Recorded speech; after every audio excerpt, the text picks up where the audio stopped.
Bom dia, alunos do sétimo ano. Tudo bem com vocês? Aqui é o professor Carlos. Bem-vindo de volta às nossas aulas online, tá? E vocês devem ter pego o cronograma dessa semana. E aí, a aula de hoje vai ser uma aula de resolução de exercícios, tá? Das páginas 79 a 81. Esse assunto eu já tinha explicado para vocês, tá? E tem uma pesquisa que vocês devem realizar também, tá ok? Aquelas pessoas que enviaram as atividades, no caso do projeto Corona, tá? Eu fiz uma lista com os nomes das pessoas que me enviaram, né? Infelizmente não posso mais aceitar nenhuma atividade, e aquelas pessoas que enviaram, elas ganharão uma determinada pontuação quando for fazer a composição de suas notas, ok? Bom, sem mais delongas, vamos para as nossas questões. Bom, primeira questão: o que podemos fazer para evitar a malária? Então, bem fácil, né? Combater os insetos, malária transmitida por mosquito, e fazer o uso da vacinação. E aí existe vacina contra a malária. Segunda, desenhe no seu caderno os ciclos das seguintes doenças abaixo: doenças de Chagas e toxoplasmose. E aí, pessoal, era uma resposta aberta, tá? Vocês deveriam desenhar o ciclo, tá, da doença em seus cadernos. E aí, resposta pessoal. Terceira questão: as algas são organismos tipicamente aquáticos, com alguns representantes em meio terrestre úmido. De acordo com o que foi estudado, como as águas podem ser classificadas. Então, são as suas classificações: euglanofícias, pirofícias, bacilariofícias, clorofícias, rodofícias e feofitas. Essas são as classificações das algas. Questão 4. As algas podem reproduzir através de processo sexuado e assexuado. Descreva como ocorre cada processo reprodutivo abaixo: bipartição ou cicipariedade, fragmentação e esporulação. Então ele pede para você explicar cada um deles. No caso da bipartição ou cicipariedade, a célula duplica seu material genético interno e parte-se em duas células filhas idênticas. Então, é o tipo de bipartição. Quando fala bipartição, a célula, ou no caso o animal, ele vai se bipartir.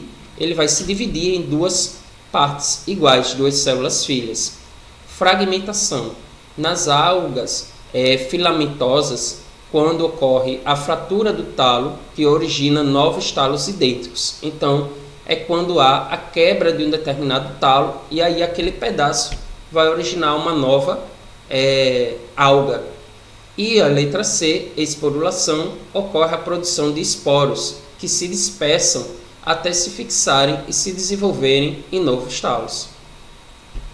Vamos agora para a nossa quinta questão. Os telejornais noticiaram recentemente que uma seca acentuada causou um aumento nos casos de malária na Amazônia. Isso foi atribuída ao fato de crianças brincarem nas algas represadas. Essa explicação está certa ou errada? Justifique sua resposta. Está errada, pois a malária é transmitida pela picada do mosquito. Então não é pelo fato das crianças brincarem nas águas, que estão represadas, que vai fazer com que elas peguem malária, e sim pela picada do mosquito. Sexta questão. A doença de Chagas e a malária, doenças provocadas por protozoários, afetam o sistema circulatório do homem. Essas duas graves doenças, não erradicadas do Brasil, afetam milhares de pessoas nas diferentes regiões do país. Letra A. Compare o modo de infestação da malária e da doença de Chagas e os locais onde os respectivos protozoários se alojam no homem. Então, no caso da doença de Chagas, fezes contaminadas eliminadas por barbeiros quando sugam sangue de pessoas, transfusão do sangue, e o protozoário aloja-se principalmente na musculatura cardíaca. Então ele quer que compare o modo de infestação da doença, tá? Os locais, né, onde o protozoário se aloja. Então, modo de manifestação da doença: ela causa sintomas, elas são transmitidas pelas fezes contaminadas eliminadas pelo barbeiro quando suga o sangue das pessoas ou por transfusão de sangue. E o protozoário ele vai se alojar na musculatura cardíaca. No caso da malária, né, ela é transmitida pela picada da fêmea do mosquito Anopheles, tá? SP. O protozoário ele vai se alojar em células do fígado, hematócitos, e hemácias, que são os glóbulos vermelhos. Letra B.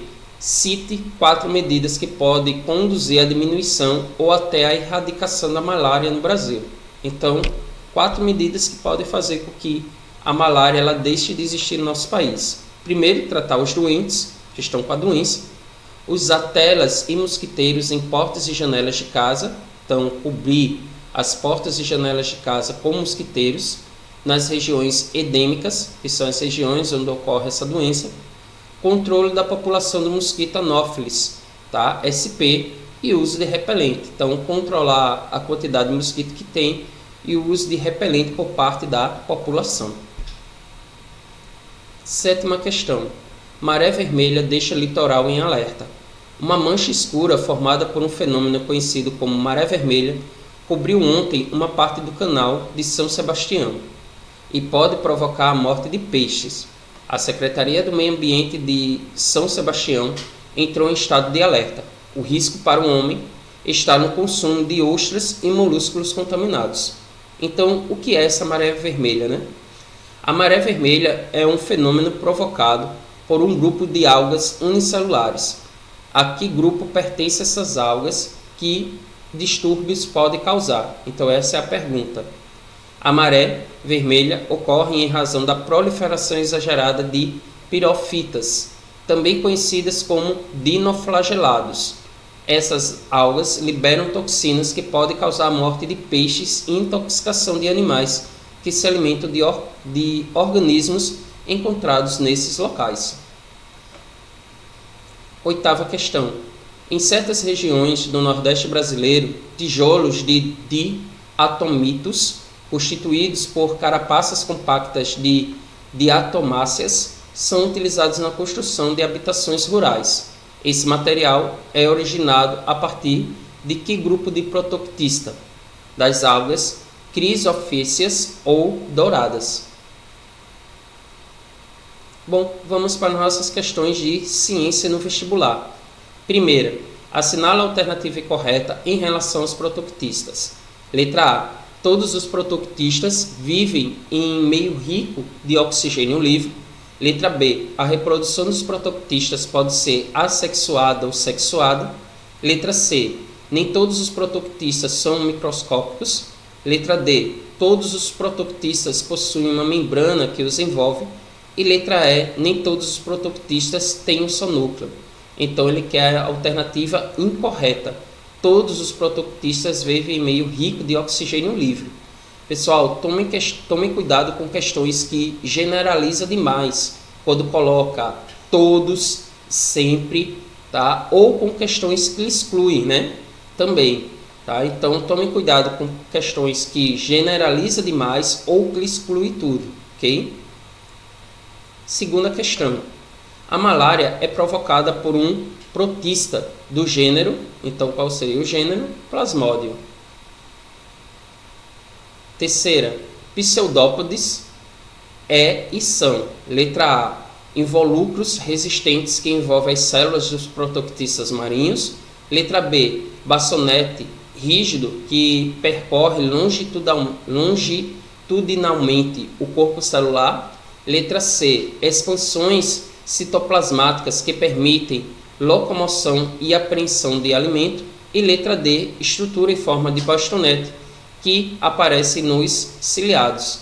Ora, a resposta é letra C, expansões citoplasmáticas que permitem a locomoção e a apreensão do alimento. Pseudópodes, ele quer dizer falsos pés. Então é justamente por permitir a locomoção. 4ª questão. Uma pesquisa realizada pela Escola de Enfermagem da UFMG revela ocorrências de altos índices de leishmaniose visceral humana na região do Nordeste de Belo Horizonte. É correto afirmar que esses altos índices de leishmaniose podem ser explicados por: letra A, presença de caixas d'água destampadas; B, aumento de população de hospedeiros contaminados; letra C, ausência de tratamento adequado de esgoto; ou letra D, existência de casas sem reboco ou de tábua. Então ele está falando da leishmaniose, tá? Leishmaniose, aumento da população de hospedeiros contaminados, tá? Quinta questão. Considere as seguintes afirmações abaixo de medidas profiláticas às doenças parasitárias. 1. As verduras que são ingeridas cruas em saladas devem ser bem lavadas e mergulhadas em água clorada ou com vinagre. 2. O tratamento dos doentes é importante para eliminar as fontes de contágio. 3. A utilização de inseticidas nas moradias permite a destruição dos agentes transmissores. E 4. As construções de instalações sanitárias adequadas são medidas eficientes na erradicação de inúmeras doenças. Para o caso da malária, assinale a alternativa que reúne as afirmações corretas. Então ele quer quais são as alternativas que estão relacionadas à malária. A resposta seria a letra C, item 2 e 3. Então, malária é transmitida por mosquito. Tratamento dos doentes é importante para eliminar as fontes de contágio, pois ao um mosquito picar uma pessoa doente e picar uma outra pessoa que não tem a doença, ele pode transmitir, tá? E a utilização de inseticidas nas moradias permite a destruição dos agentes transmissores. Não poderia ser, porque as verduras não tem nada a ver com a questão da malária. E também no caso das construções, instalações sanitárias adequadas são medidas para erradicar o número de doenças, também não, tá? Sexta questão. A doença de Chagas continua causando muitas mortes no Brasil e em países pobres do mundo. O texto a seguir sobre esta doença é hipotético. Leia-o com atenção. Um paciente reside na periferia de Fortaleza. Procurou o posto médico, queixando-se, entre outras coisas, de febre, anemia, cansaço, hipertrofia ganglionar e hipertrofia ganglionar. Após os exames clínicos e laboratorial, diagnosticou-se corretamente que ele estava com a doença de Chagas. Ao tomar conhecimento do caso, um professor resolveu discutir o caso com seus alunos, solicitando que eles opinassem sobre que medidas deveriam ser tomadas para controlar a propagação da doença. Os alunos apresentaram 5 sugestões. Dentre as sugestões apresentadas pelo aluno, a única inteiramente correta é: letra A, isolamento do paciente para evitar o contágio com outras pessoas, pois a doença se propaga pela inalação do ar contaminado. B, campanha de vacinação em massa em Fortaleza e por todo o estado do Ceará para evitar uma endemia na cidade. Letra C, aplicação de inseticida em todas as casas para eliminação do Aedes aegypti, inseto transmissor do Trypanosoma cruzi, agente causador da doença. Letra D, vacinação de cães e eliminação de cães de rua, pois eles são reservatórios naturais de protozoário do grupo Trypanosoma. E letra E, proteção das portas e janelas com telas, a fim de evitar a entrada do barbeiro, inseto transmissor da doença, em residências. Então a resposta é a letra E, tá? Por que não pode ser a letra A? O Trypanosoma cruzi, ele não é propagado através do ar contaminado, tá? Letra B não pode ser, pois não há ainda vacinação contra a doença de Chagas. Letra C, aplicação de inseticida para eliminação da Aedes aegypti, não é o agente transmissor, tá? O agente transmissor é o barbeiro. Letra D, vacinação de cães, tá? Cães não transmitem também a doença de Chagas. Bom, pessoal, nossa aula está chegando ao fim, tá? Desejo bons estudos a todos.